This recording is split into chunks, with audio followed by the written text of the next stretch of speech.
But I mean, I had to start putting Jessica and Cody into daycare because I did go back to work.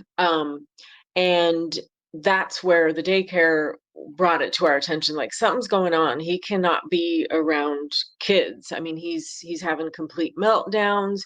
Anytime he would be around other kids, whether I take him to a McDonald's to play or a park or whatever, he would bite or scratch another kid.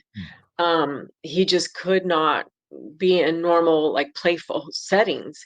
And daycare really brought it to our attention. Like, it's a huge problem. Like, I kind of knew, but I thought, well, you don't know till they get into school and try to fit into that environment. So that's when we kind of were like, okay, something is seriously wrong. If the daycare is bringing it to our attention, it's not just us. And I think that's when we did start seeking some sort of formal diagnosis. Although we went to a couple doctors and they would just give it like a blanket, ADHD. And I'm like, no. And I started doing my own research because I'm always a curious person and I try to figure stuff out on my own. This is before I even got any of my degrees in psychology, but I started Googling, his symptoms, like, sensitive to light, sensitive to sound, all these things. And I kind of made up my own mind that he had Asperger's, which now falls under the,